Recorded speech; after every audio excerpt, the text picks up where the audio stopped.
Welcome, Facebook friends and family.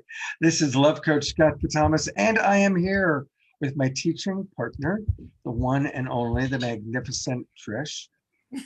Hi, everyone. Happy Friday. And happy Friday. And it's another episode of Straight Talk. And what are we talking about tonight, Trish? What are we talking about today?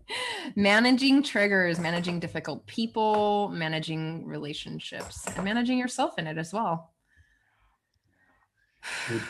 It's so hard dealing with people. If only they just would behave the way they're supposed to behave, right? Scott, behave like I want you to. And I have to automatically read your mind and know exactly what that means and looks like, right? Oh, of course. Don't you know what we've known each other for this long. You've seen me, you know what my rhythm is in the morning.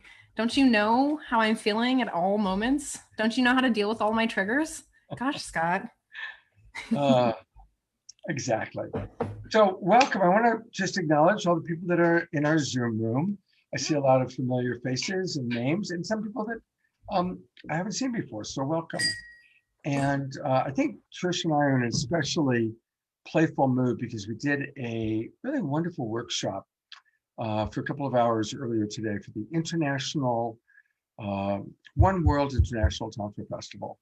Yeah. It was cool. We had over 100 people that registered from all over the world, and it was fun. So we've kind of got, it was a good warm up for tonight's class. Yeah, we're feeling on fire right now. Yeah, I think so. A little punch drunk, but definitely feeling on fire. So we love chat. And so please feel free. We really would love to hear what are your thoughts? What are your questions? What are your considerations? Because we're here to be of service to you. We do have some tools that we're definitely going to teach tonight, but we also definitely want to hear from any of you in our Zoom room chat room. And we also really enjoy hearing from our friends on Facebook. So when I'm talking, you might see Trish looking down at her phone, and she's probably checking the Facebook room and see what's happening. And likewise, I certainly will do that as well. A great way to start is, can I take people through the what am I telling myself practice? Is there anything you'd like to say first? Go ahead. That's good. Take it away. I love that one. Okay. And I invite you to invite them to type it in too. Yeah. Okay. So this is actually no exaggeration. It's my favorite tool. And I've been using it for about 15 years now, and it's really changed how I experience reality. So play along. I want to encourage everybody who's watching, put aside everything else you're doing and just drop in and do this practice with Trish and myself for the next, it's going to take about 10 minutes. We're going to do a couple of rounds of a practice, and it's going to teach you my favorite tool. So it's a really good use of 10 minutes. Definitely better than multitasking. All those scrolling and all those other things, they'll all be waiting for you in 10 minutes from now. So give us your best attention. Okay, thanks. So I want you to start by acknowledging within yourself, this is all a practice within yourself, a painful thought you've been running through your mind recently. Pick one that you're going to work with. A painful thought you've been running through your mind recently. It can be a painful thought about another person. He doesn't love me. She doesn't respect me. He'll never change. She always makes me wrong. It can be one thought like that about another person. Or it can also be a painful thought that you run about yourself. I'm not good enough. I'll never make enough money. I'll never find true love. You know, we all have those kind of shame-based thoughts that we run. So I'm asking you to pick just one. And if you'd be willing to close your eyes and really run this painful thought through your mind 5, 7, maybe 10 times. Running that painful thought through your mind. And while you're doing that, if you could please notice how your body responds. How does your body respond? Does it react as you run that painful thought?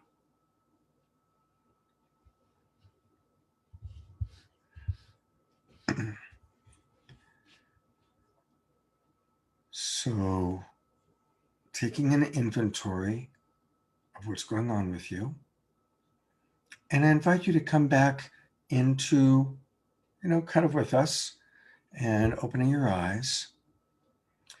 And was there or are there places in your body that contracted or reacted to that painful thought?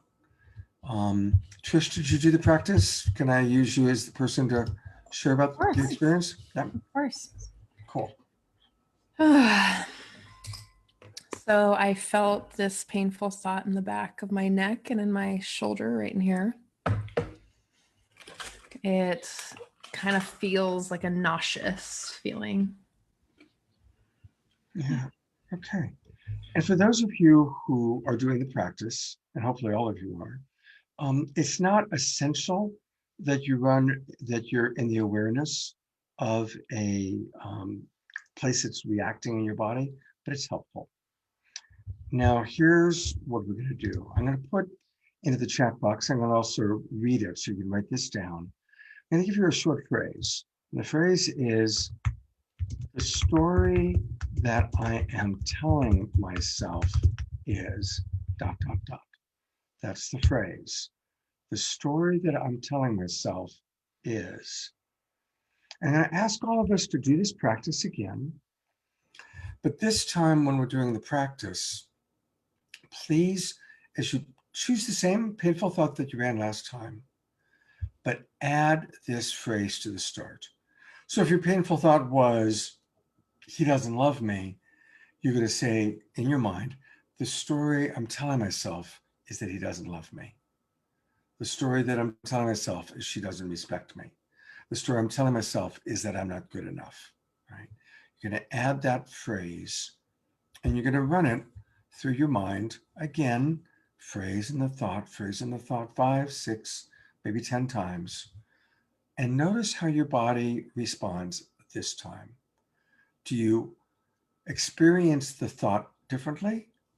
Does your body react differently? Okay, so let's close our eyes. Run that phrase, the story I'm telling myself is, and then your painful thought. The story that I'm telling myself is, and the painful thought. The story that I'm telling myself is, and the painful thought.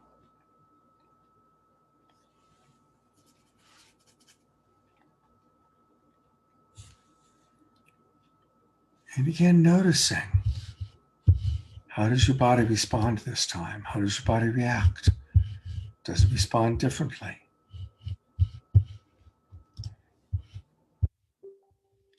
And I would love to invite any of you to put into the chat box, either on Facebook, for those of you that are on Facebook, or for certainly our Zoom friends, our Zoom room friends, if anybody's willing to put in what they noticed that might have been different. Did you notice a difference and what that difference was? And since right now you're the only person, Trish, I can directly talk to, did you notice a difference? I did. So what happened is that I no longer felt it here, but it just didn't have a story attached to it. It didn't feel like there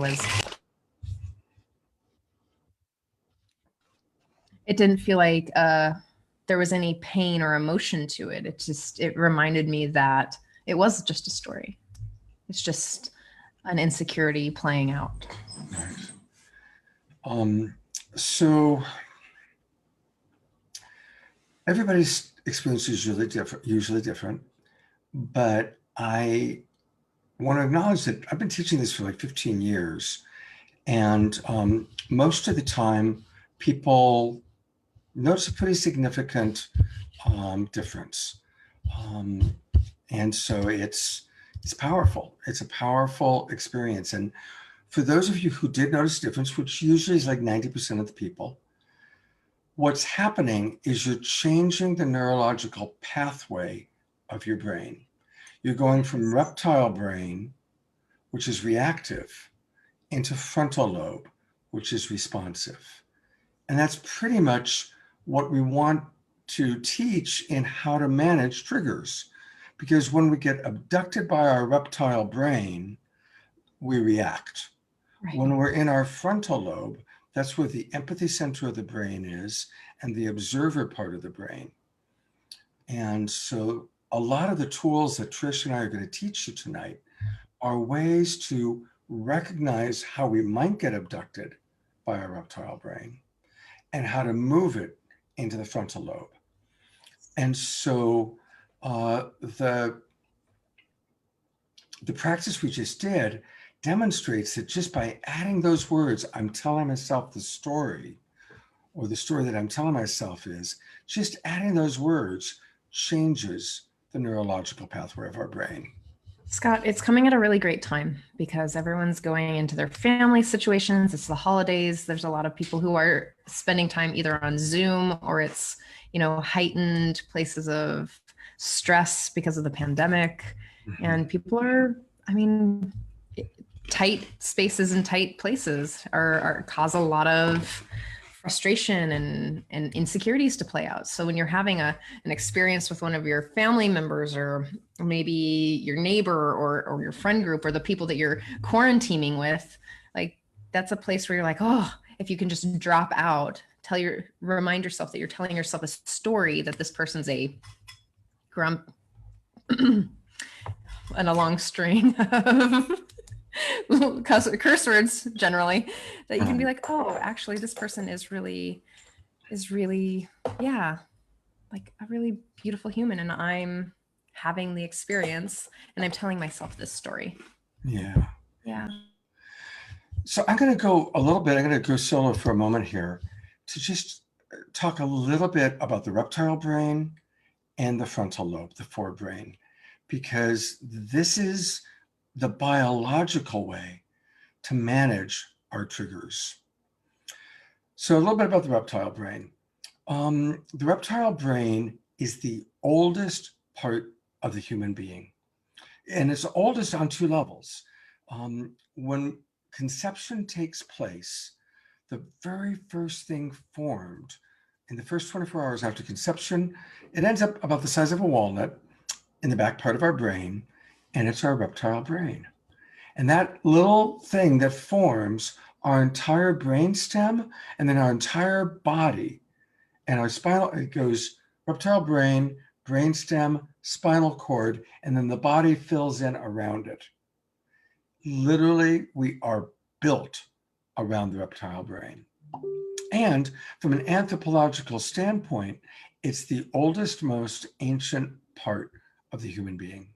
It goes way back. It's really not very different from what the dinosaurs had or what a lizard has. Okay, so what does the reptile brain do? What's its function? Survival. We are built to survive. And so the reptile brain, no matter, we become adults, we've got the reptile brain. And whenever we perceive the possibility of attack, not attack itself, mind you, but just the possibility of attack, reptile brain goes off, fires a synapse, and we choose fight, flight, freeze, or fawn.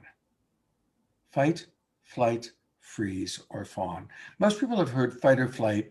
Some have heard about freeze. A lot of people haven't heard about fawn. Yes. Fawn means to surrender. It's the small dog when the big dog attacks, the small dog gets on its back and exposes its neck, basically saying, you can kill me if you want to, please have mercy. And how a lot of people fawn is that they people please. They fawn through, some form of codependent behavior where it's, oh gosh, I'm just going to do whatever Scott needs so that I don't have to, there's no conflict and he just gets what he wants and I'll just give myself away. So, it's something like that. That sounds kind of pretty good, actually. Oh, yeah? Yeah. Oh, no, but it doesn't work. That's right. It doesn't. Oh, yeah, it doesn't work. You know why? Long-term Resentment builds. Yeah. Resentment builds here. passive then you expect aggressive. it, Yeah. and then it gets all. So anyway, fight, flight, freeze, or fawn are the four reactions when reptile brain takes over. And look, we all get abducted by our reptile brain sometimes. So we want to learn, what are the things that trigger me? We'll talk about that a little bit later, but what are my triggers? What are my veils of past pain? What are those people or situations that are likely to set me off? Mhm. Which is a lifelong discovery, because we have to learn certain things, right? I was working with a client today, and when her husband eats and makes noise, she can't stand it. He goes from being her husband and father of her children that she adores to the most repulsive, disgusting human being ever. And we had to go through and track down why, when he makes noise, when he eats, it was. It's because she grew up with siblings that used to eat Cheetos and make noises and ugly faces as they eat Cheetos at her. So she's traumatized by sound of food and mouths and stuff. But sometimes we don't even remember this stuff. Right? Perfectly human. She's like, yeah, I'm seeing it right now. He's like crunching away and like doing like Totally human enjoying his things. meal. He's Right. like, oh, and she's like, oh my God, I'm gonna kill you. He's just like happy-go-lucky feeding himself like humans need to do. They need to eat, right? Right. And that's the thing, we get Oh, triggered about all sorts of stuff. We need to know our triggers. yes. Okay, so we've got this reptile brain. Here's another thing to remember, that as we learn how to calm our nervous system, we are less likely to become abducted by the reptile brain. And here's the most important part of all that. The majority of the time that our reptile brain is triggered, it's our own thought. Yes. We're playing over and over in our memory what he did that drove you crazy, what she did that was disrespectful, what the world did, right? What Trump did, whatever it is, we trigger our own reptile brain through our thoughts. So, have you seen the meme, Scott, that's going around recently? And it's this woman, and she's like, here's one frame, and she's like crying, and there's a guy that comes up, and he's like, well, what's wrong? And then in the next frame, she's like, I made up a zillion stories in my head of things that weren't true, and I hurt my own feelings. I have not seen that, but that we got to find that meme. That's it. That's what we're teaching. That's the thing, right? That's it right here. Ah, So, okay. yes. Oh, good. No, well, So stepping out of the reptilian brain is really not running that painful thought, creating a neural pathway, creating a deeper emotional connection to that place. Like each time you run it, each time you run a memory, you actually distort the memory. You distort it in the place that you are now living in. So the state of emotion that you are now in is how you're going to remember it again next time. That's why eyewitness testimonials won't allow them, because each time you remember something, it distorts it and it makes it complicated, right? And so each time you're remembering it, you're creating a neural pathway to go directly towards that thought. So instead of, I'm telling myself the story that so-and-so's a jerk, you're like, oh, I'm actually having this experience and I'm feeling sadness around it. And I wanted connection. How would you how would you manage this and get out of your reptilian brain, Scott? well, what you're saying is actually, and I'll answer that by segueing to describing the frontal lobe, because the way out of the reptile brain is to change our neural pathway to the frontal lobe, also known as the forebrain. And that's where the empathy center of the brain is, and the observer part of the brain is. And I always love to tell the story of the Dalai Lama. And some of you who have come to my classes or been on other onlines, you've heard me tell it before, but it's such a powerful story. Don't worry, Scott, it takes about 7 times for anyone to remember anything. So Okay. All right. So the Dalai Lama, a few years ago, allowed brain researchers to hook up electrodes to his brain and track his synapses and track how this obviously pretty extraordinary human being thinks, how his brain works. And the remarkable thing they discovered was that at all times, his synapses were firing in the frontal and temporal lobes. Never once did it fire in the reptile brain. And yet they challenged him. Towards the end of the research, they showed him photographs of Chinese soldiers burning down a Tibetan temple. And they asked him, how do you feel? How do you feel when you look at these pictures? And he looked at the pictures and he wept. So he wasn't stuffing his feelings, he cried. But his synapses continued to fire in the frontal lobe. They took it one step further. They said, well, how do you feel? What do you think about Chinese soldiers murdering Tibetan people, raping Tibetan women? What do you think about that? How do you feel about that? And again, the Dalai Lama wept and was very quiet for a while. And they kept saying, well, what are you thinking? What are you feeling? And finally he said, it reminds me that I must pray equally for the Chinese soldiers as I do for my Tibetan people. Now, the point of that is the movement of the human species, going from just reptile brain reactivity to frontal lobe responsiveness. And in the frontal lobe, he saw the big picture, and he had equal compassion for himself and compassion for the Chinese soldiers and compassion for the Tibetan people. Yeah. That's the answer to your question, Trish. We want to learn how to see the big picture and to have enough compassion for all concerned. Right. And if you all were following, the researchers noticed that it was still his frontal lobe that was lighting up as he was, and that's why they were asking, why, like, what are you thinking? What are you feeling? Because they were so fascinated that it was still the frontal lobe that's lighting up instead of this reptile brain section of your whole, reactiveness. It's amazing. I found the article. I don't know if you know that, but I did. I found the article. It was amazing. Actually, you should send it to me because I should read it again because I've been telling the story for years and I don't know how my story has evolved. No, it's good. It's good. Oh, okay. Okay, good. They also did a few other monks as well. So it was like multiple. Okay. Finding, I'm a big supporter of self-love and self-sourcing. And the way to really develop empathy is to start with yourself. Is that if you want to build the capacity at compassion and empathy for others, is really to learn how to do it for yourself, learn how to give it to you, and learn how to really expand your heart in really loving yourself and really accepting who you are. And that's the first step. Because when you're really upset with one of your family members at Christmas dinner or something, well, you're really having a judgmental moment, and that's probably a place that you judge yourself too, right? I think this would be a great place to segue from we put the spotlight on you and have you teach the self-love, self-empathy tool. Yes.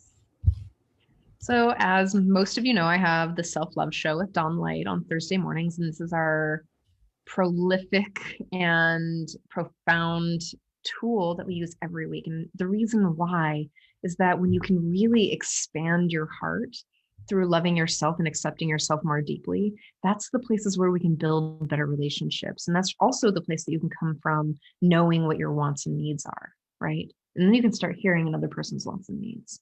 And so I invite you all to close your eyes for a moment and it's only going to take a few minutes, just 3 minutes of your time to learn this tool. So go ahead and close your eyes just for a moment. Take a nice deep breath in and run a painful thought or a thought that you've been obsessing over or something that's really grasping, you're grasping it and you're gripping in your mind, and just give it 15 seconds. Yes, that one. That's the one. And keep running it. And as you really hear it, take another nice deep breath and let it sit in your chest. What are you feeling? Is there sadness? Is there anger, frustration? What else is there for you? Are you scared? Do you feel not unsafe? Are you worried? Can you really just drop from the thoughts again into your heart center? What are you feeling there? What's under those thoughts? And speak it out loud or type it in, but really take note of that. And as you feel into that place, drop down into your solar plexus. What do you want? What's the need that wants to be met right now? That feeling is a direct pointer to a want and need, a value. And I invite you just to sit with what is it that you want. Maybe if you're afraid, you want safety. Maybe if you feel alone, you want connection. Or if you're mad, maybe there was a boundary that was crossed, or something that you feel really passionate or unheard. What do you want there? Do you want to be seen, heard, felt, connected, acknowledged? And I invite you to type what you want in. Type in what the want, need, and value that wants to be met now. And really take note of that. So as you know, all of us humans really we want to get someone else to meet our needs. I want Scott to meet my needs. And I want so and so and da da da. And I really invite you to, again, take this want and need and ask yourself, if there's a person that you want this from, are they capable or willing? Are they capable or willing to meet this for you? And even if the answer is yes, how can I meet this need myself right now and meet them in that place? And that's just for you. Write it down. Write down how you can self-source meeting your own needs and coming back to the space, opening your eyes, come back now, here, type in what you found. I'm just curious. I'm going to look at the comments on Facebook right now. Now come on in.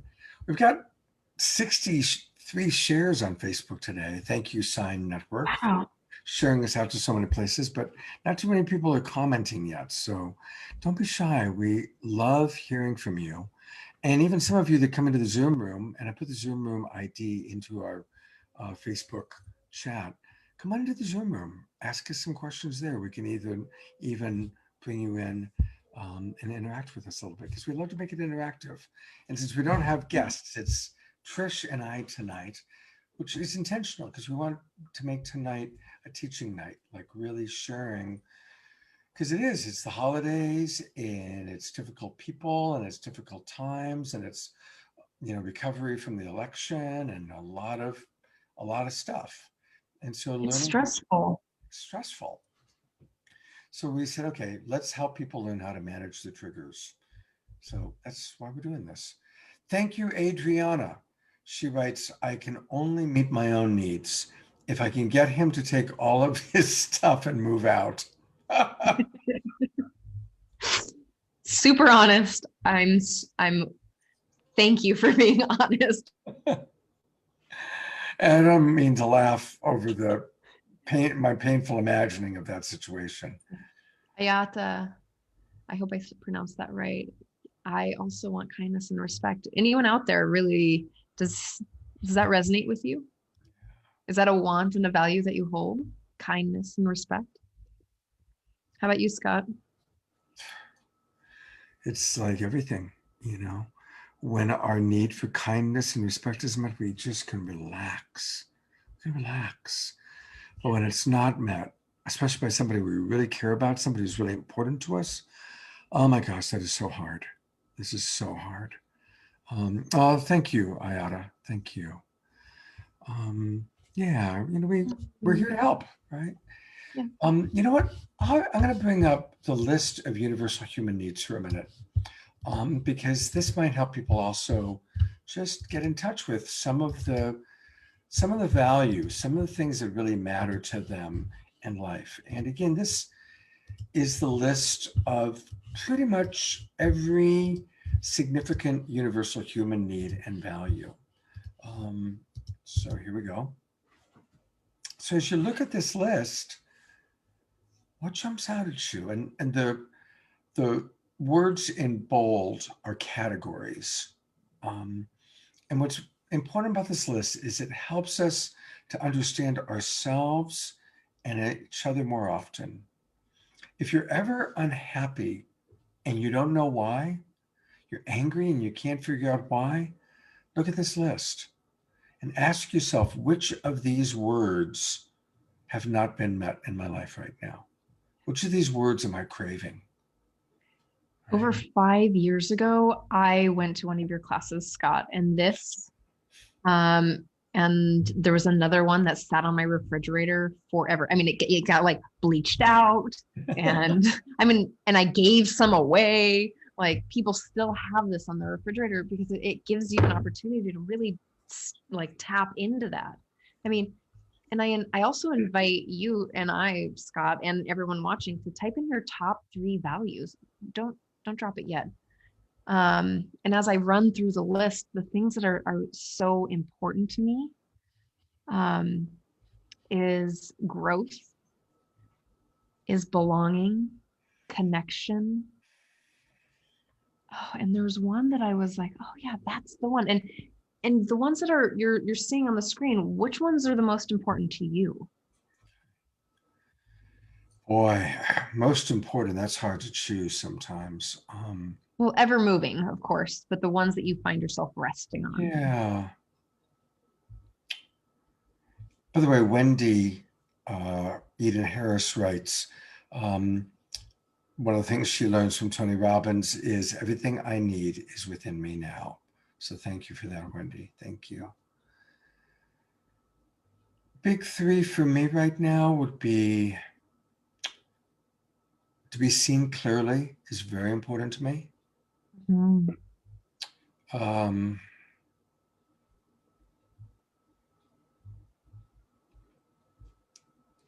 Obviously, communication is very, very important to me. That's what I teach all day long. Uh, and I'll go vulnerable. What I notice that I'm really missing is intimacy. I have tremendous, all day long, I'm experiencing emotional intimacy with my clients. So my need for emotional intimacy has been beautifully met. But I've been single for over a year now, which is the longest I've gone ever as an adult.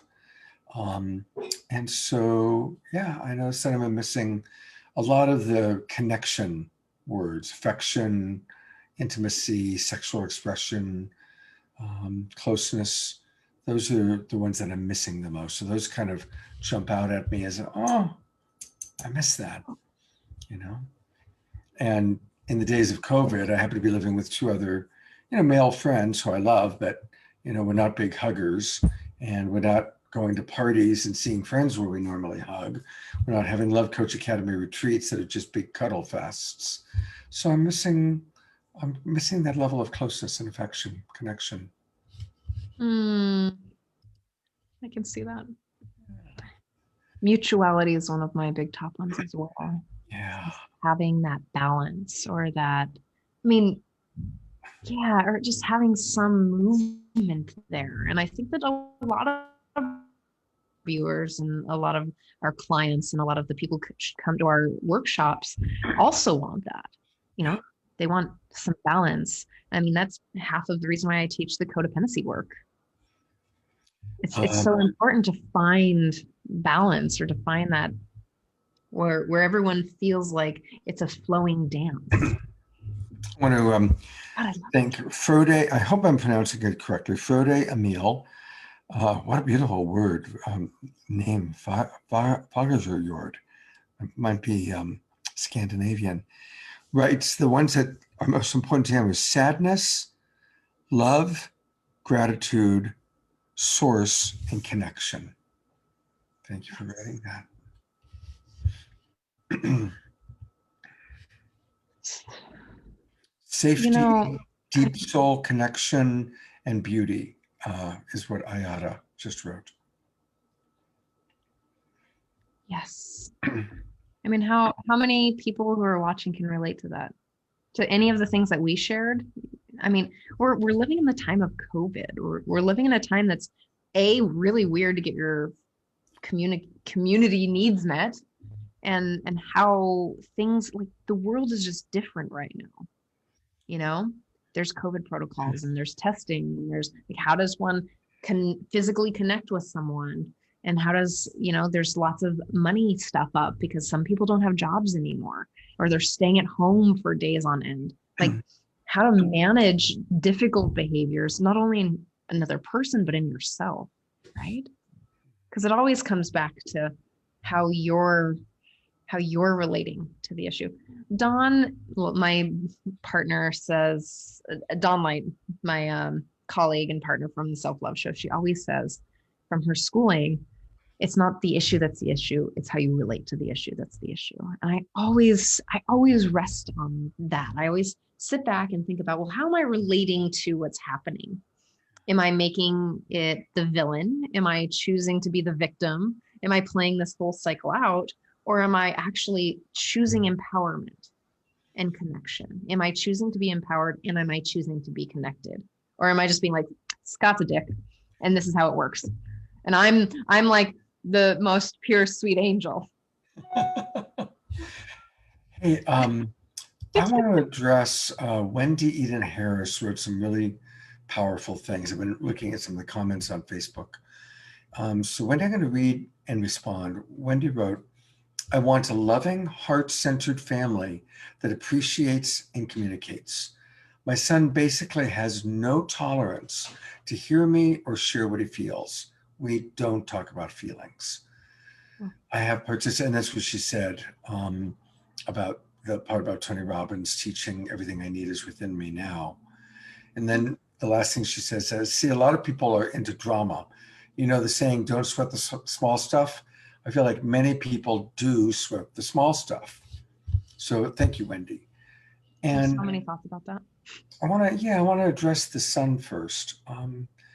It's really tragic. We live in a culture that when little boys are growing up and they're playing on the playground, they are taught that showing feelings is for girls or for sissies.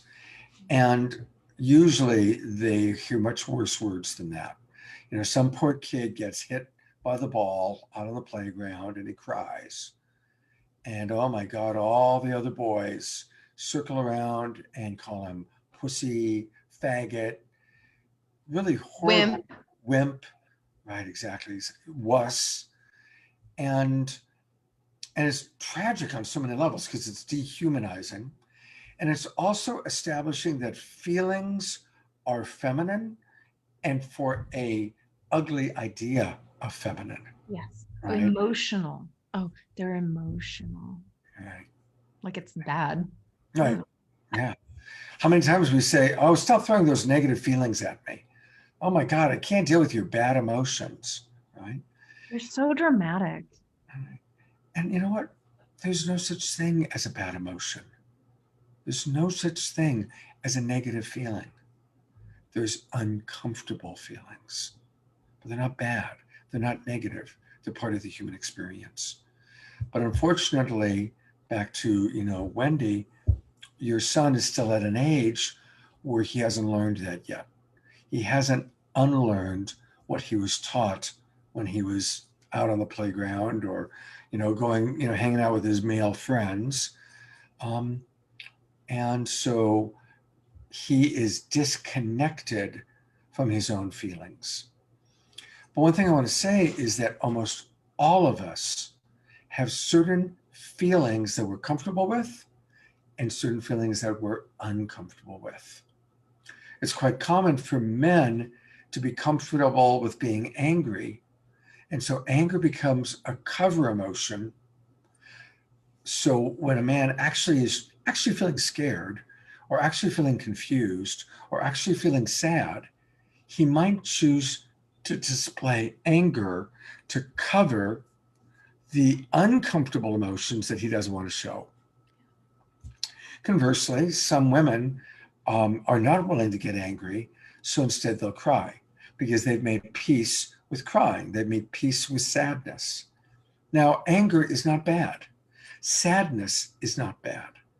They are both natural human emotional reactions and responses that we need to learn how to be true to ourselves, not use anger as an entitlement to be hurtful to another person, not use sadness or crying as a manipulative tool, but to just, if we're angry, we're angry. If we're sad, we're sad.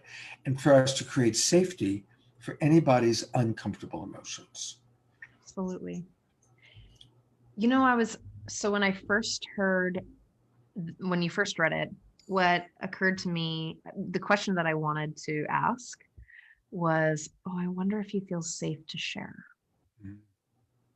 And I wanted to tell a story about this incredibly sensitive and absolutely lovely man that I was dating.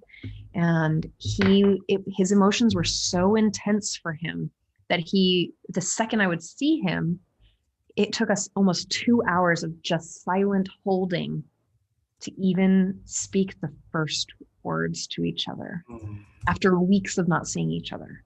Wow. And it was really intense for him. And it was really intense for me. I wish I had had better tools or had better practices in this moment of my life, because what he really wanted, and it took me actually some time to understand what he really wanted, was to be seen and heard. Like, he wanted just to be heard. When he did speak, he wanted me to connect with deep empathy. And I just didn't have the capacity because I wanted my needs to be met, right? I was excited and I wanted to show that. And so when I think about your son, I was like, oh, I wonder if he feels seen, just because this beautiful man really, he wanted to be seen. And then my thoughts kind of drifted to when people love drama. And I've thought about some friends that I have, and even my own experience is when I've replayed a story multiple times, or when you fight with someone, how they replay the story, or they're like, well, you did this. It's actually what occurred to me is like, you actually want to just be seen and heard, and the other person just isn't doing it. So you say it louder, or you say it like around here, or you say it around there, or you use a different language, or and you're just like, I just want to be seen and heard. I just want to have someone empathize with me, not sympathize, not make me like, oh, poor Trish, but just to like, oh, shit, I know where you're at. I see that. And I feel that. And yeah, I mean, what I wrote down was, it's a strategy to get your needs met.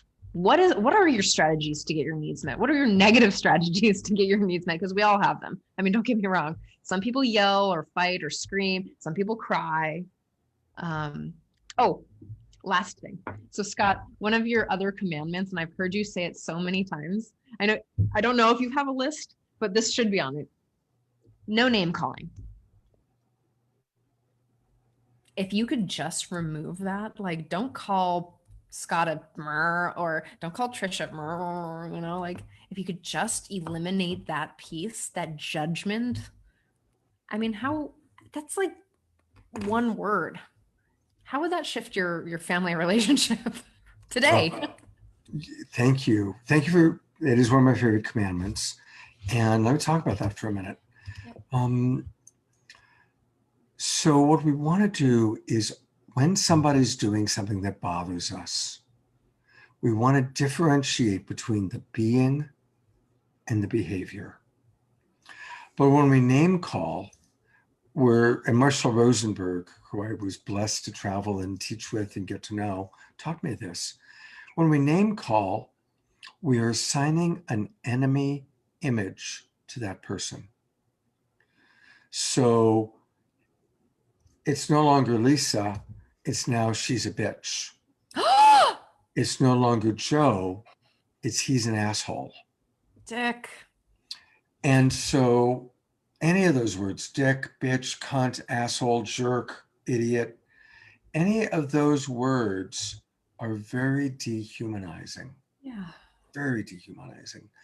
And what it does is it gets us off track of understanding that my problem isn't because he's an asshole. My problem is with his behavior of whatever it might be, right? Whenever we have a problem with somebody, it's not with who they are as a being. All beings are beautiful as beings. I believe that, right? I believe we're all created equal.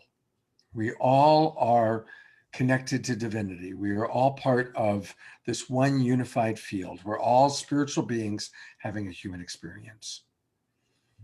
But when we assign an enemy image to somebody because we don't like what they believe, or we don't like the choice they're making, or we don't like a behavior of theirs, we dehumanize them and then we can hurt them. Soldiers don't go to war to kill the individuals and the human beings on the other side of the battlefield. They go to John, kill. Ben, Sally, Janine, they don't go to be like, oh, I'm gonna like kill that person's son or daughter. Right. They go to kill the evil terrorists, the dirty Nazis, the evil Japs, right? I mean, that's the very first thing they do is dehumanize the enemy so they can drop bombs on the enemy, right? But we do the same thing in our relationships. When we dehumanize each other by assigning an enemy image, that makes it more easy to see them as bad, stupid, wrong, evil, and now we're entitled to be hateful towards them, or to be arrogant towards them, or self-righteous towards them, or whatever it might be. And that does not create peace in the world. If you want to create peace in the world, make a commitment right now. No more enemy images. I also just want to make a point. No more enemy image with yourself. Like, how often do you dehumanize yourself? Because this is where it starts, right? You're like, oh, I did that thing, or I did whatever is the story, right? The story I'm telling myself is that I'm blah, blah, blah, blah. And you dehumanize yourself. And then it makes it easier to be that judgy and mean to someone else because, oh, like that person did that thing that I don't like that I do. So that person's just wrong and bad, and I can just make them wrong, you know? And we're all, I mean, if Ram Dass taught me anything, he taught me a lot. But if he taught me anything, it's that I am that as well. The things that I hate, I spend a lot of time hating. And that is part of me then.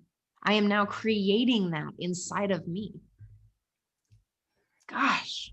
So My mom used to always say, but for the grace of God, there go I. But for the grace of God, there go I. And another good one is when somebody's really bothering you and you are really struggling, you really think that person's bad, stupid, wrong, an asshole. Run through your mind, there's God fully experiencing itself as Donald Trump or as whoever it is that triggers you, right?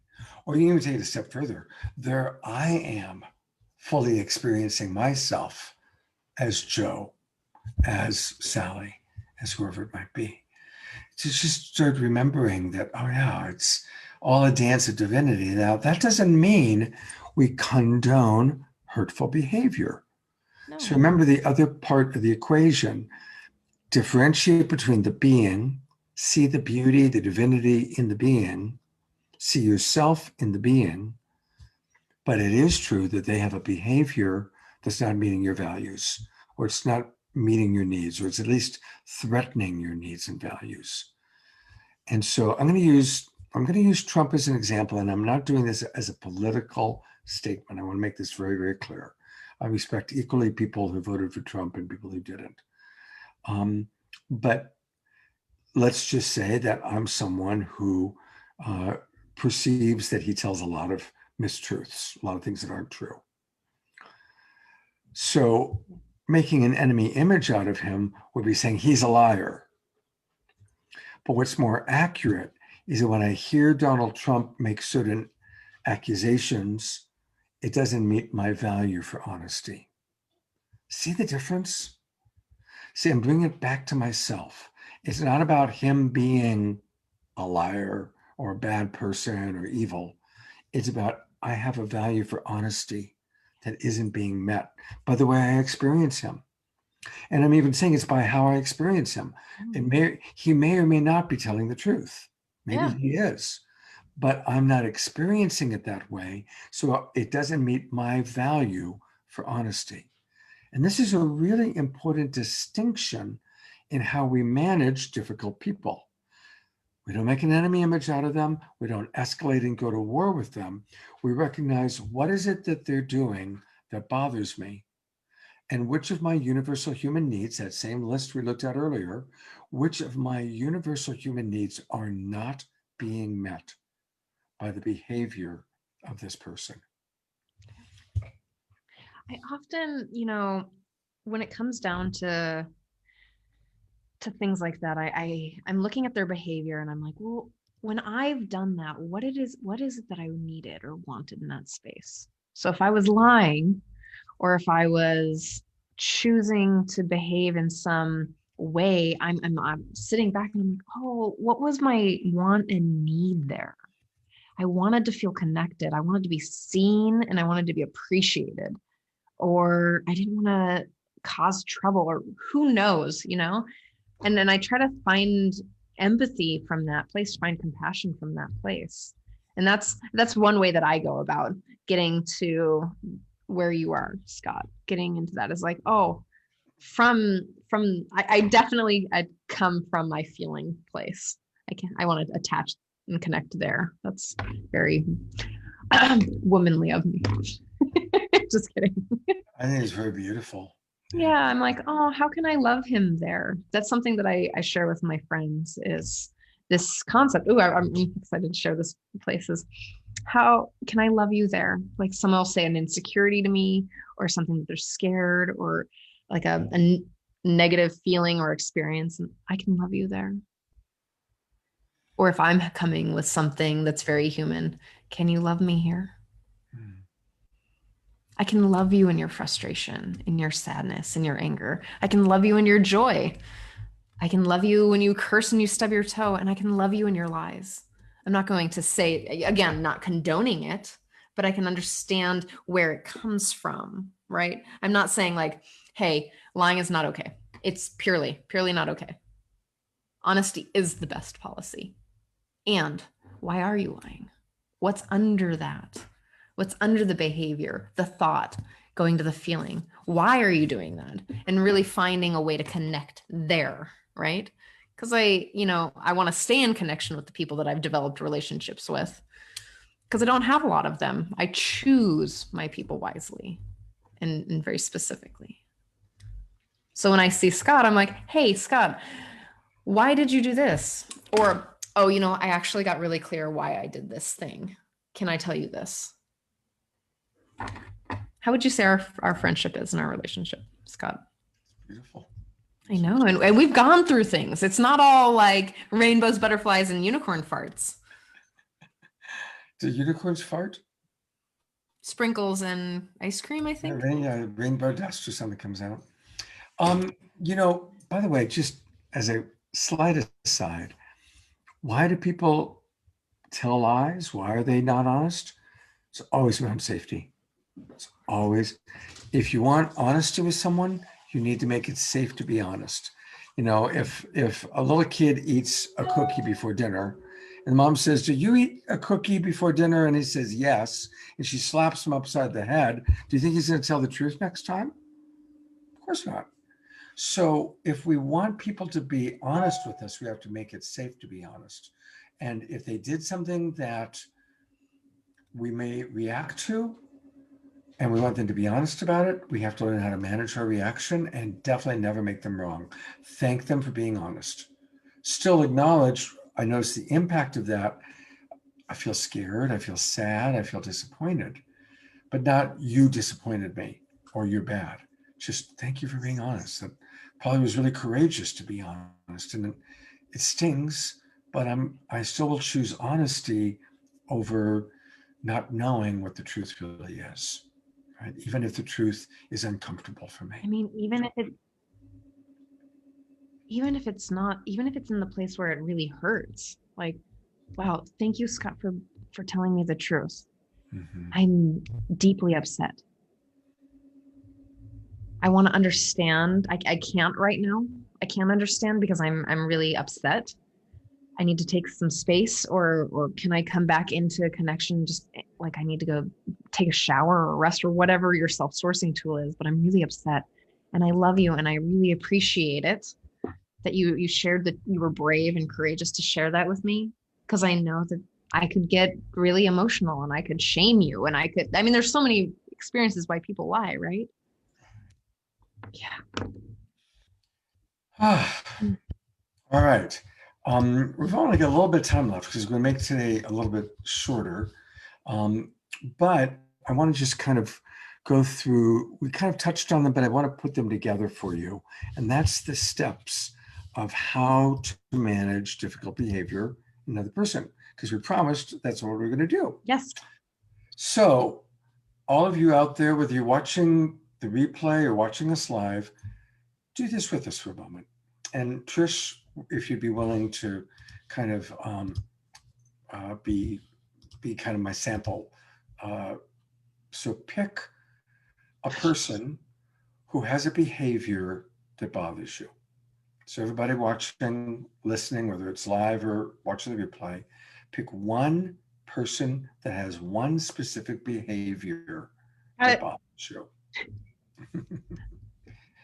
I'll share it.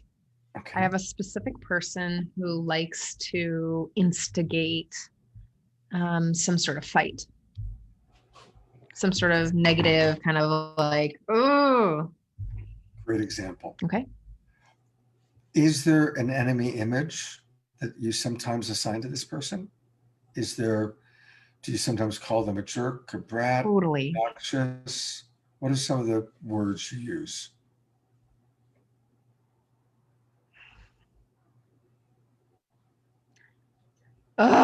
This jerk pushed me past my compassionate capacity.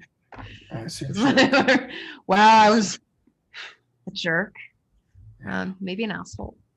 Instigator. Mhm. Mostly it looks like this. Okay. Okay. I try not to label it and I just try to express it feeling. So I'm going to pull up the list of universal human needs again. Which of these words, which of these values are not met by his behavior? When he's pushing you to be aggressive or to fight, and you can name as many of these words as you want. Which of these words are not being met for you? Okay. Flow, communication, consciousness. Gosh, dignity, harmony, definitely harmony, support, hearing me, being heard and hearing me, cooperation, equality, mutuality, So you're already self-responsibility. Okay, so you're over 10. Okay, so let's just point this out for a moment, everybody. You're over 10 of your universal human needs that are not being met. Of course, it's upsetting. Just behavior that that doesn't mean one of our needs is going to upset us. You're not even through the list yet. You've got 10 universal human needs that are not being met. Of course, you're upset. So I'm just going to pull it back up again and just ask people at home, as you're looking at this, drop in. Which of your needs, everybody at home, are not being met or are being threatened by this person's behavior? The person who bothers you, what's the behavior all about that bothers you? Which of these words are not being met? I'm already on the second step. It comes so naturally now because I'm trained well, thank you, Scott, of Coach Academy, and years of doing other types of work. While we're looking at the list, then what is the next step? Trish, go ahead and tell us. The next step is what human needs aren't being met for him or for them. Or that he's trying to meet through the behavior. Well, pull it back up, please. Yeah. So as you I'm gonna name all of them. What is he trying to accomplish? Which is of his universal human needs is he trying to meet through his behavior? Safety, trust. He's trying to meet independence, self-responsibility. Definitely self-responsibility, acceptance, compassion, consideration, mutual recognition, respect, being seen, heard, understood, trusted, and to understand. I mean, equality, inclusion, mutuality, expression, sharing. I mean, he's already way over 10. Like, honestly, I think that his behavior or the way that he relates to me is actually, it has more needs being unmet than maybe I even do. So there it is. And as you drop into that, how's your level of compassion for him? Gosh, I know, like, I love this person a lot, and I know that he just wants to be held and understood and seen. And it gives me, I mean, I've run this tool on this particular situation so many times, and it really makes him more human. It makes him more just like, I know that you want these things, and I love you, and I know that you're hurting. And what story are you telling yourself? What story am I telling myself? And of course, again, my automatic is to go back into connection, to stay in connection rather than be in disconnect. This person also taught me that the level, gosh, this was such a profound lesson. The person feeling the disconnect is the one disconnected, is the one creating it. Because if it's happening inside of you, it's being created inside of you. It's a belief system that you have. Wow. Yeah. Oh, how often do you project? You're disconnected right now. You're not even here. Yeah, I thought so. Who's feeling the disconnect? Who's projecting? It's okay. So what am I afraid of? Mm. Is everyone else following this conversation? And what are you getting out of today's conversation, right? Like, it is really important to take ownership and to really see that person for what they want and need. We're getting some requests Yes. for the list, Universal Human Needs list. So if you all are willing to put your email address either in the Facebook chat comments or in the Zoom room chat, give us your email address and we will send you the list of universal human needs. We'll also send you a few other goodies. We've got a whole document on how to manage difficult behavior in others. And I'm going to pull it up just one more time because a couple of people said, can we see the list again? Mm-hmm. So again, what you're wanting to do is as you think about that person and the behavior they do that bothers you, which of your needs are not being met by the behavior, and which of their needs are they trying to meet by the behavior? Okay, so I'm going to leave that up for a minute or two so everybody has a chance to kind of practice that. Screenshot it if you want it. That's right, you can screenshot it. It's a good idea. Mm-hmm. And also give us your email address if you want, and we will send you this. You know, she mentioned that I used to, when I was teaching lots of live workshops, pre-pandemic days, I gave this sheet out to everybody, and I would laminate this sheet along with a couple of other of our significant teaching tools, because, you know, it's just, we need tools. And that's why Trish and I love to teach tools. Well, I just want everyone to be able to communicate on the same page. I want you to have the relationships that you want.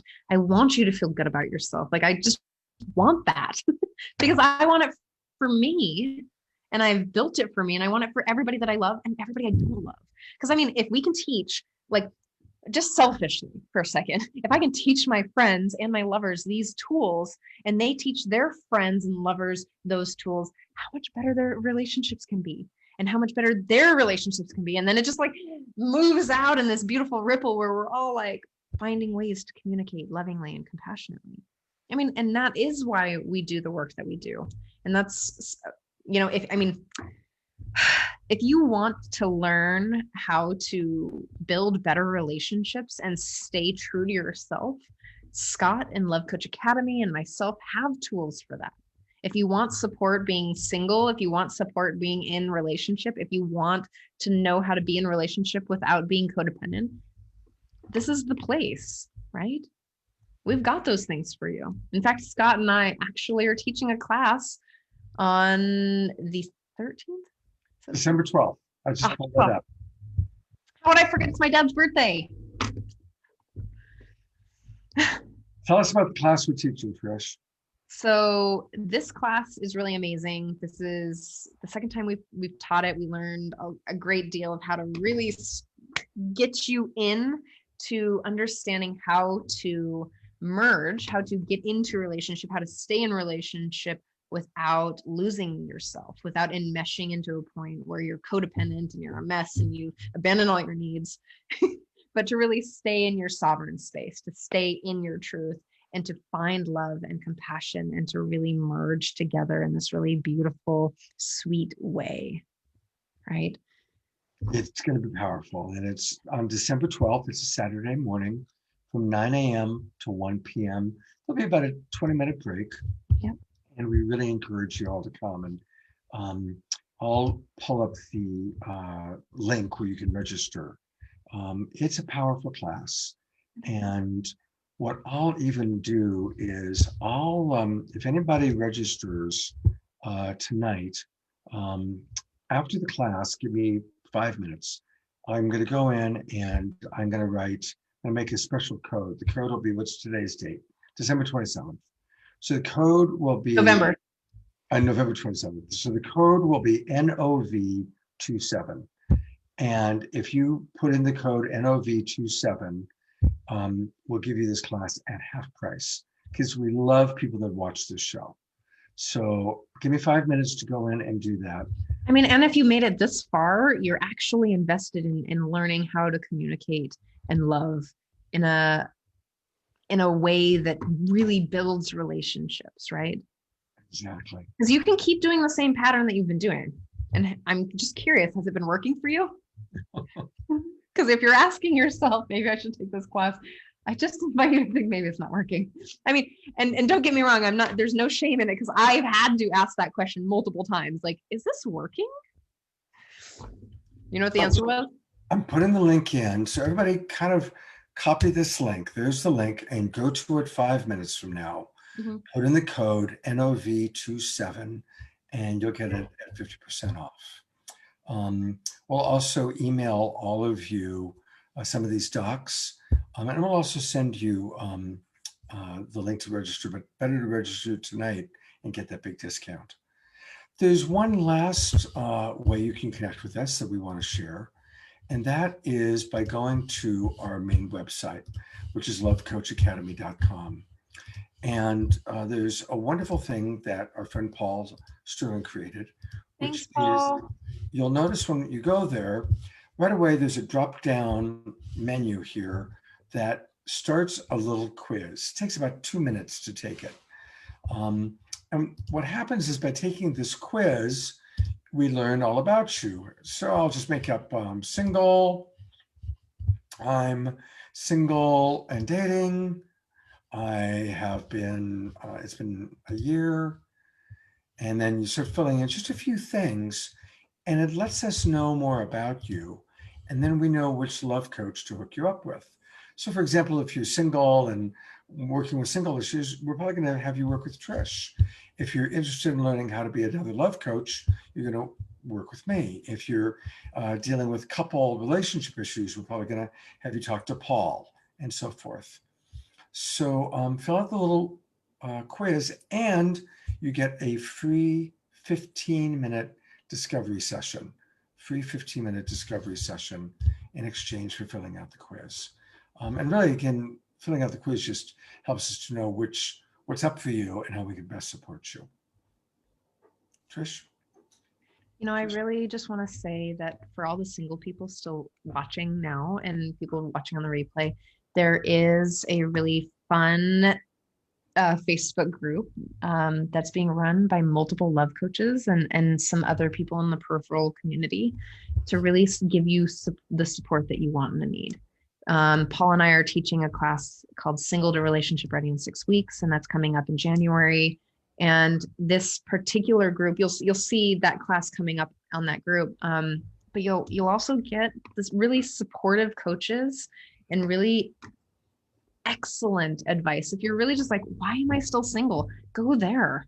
Like get some places where you can move through codependency, because that's my whole thing. And there's other coaches there that have a lot of other things. We have a coach who's specifically working with sexuality and how to really get into your body and bring more pleasure in your life. We've got, I mean, it's amazing. We've got a polyamorous coach who really helps the people who are not only just single, but poly and dating. Like this is the place for you to really find the necessary tools and support that you want and need. So I've just pulled it up for everybody to look at. Here it is, Secure, Sovereign, and Single. And there's announcements and fun little memes.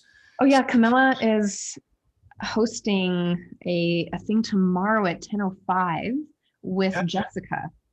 Great. About how use your insecurities to create stronger relationships with yourself and others. Yes, I'm so proud of those women. I just want you to know. Check it out. It's going to be fabulous. There you have it. So single opportunities, filling out the survey, taking the webinar with Trish and myself. These are ways to connect with us. And thank you very much for watching. Really appreciate those of you who put comments in.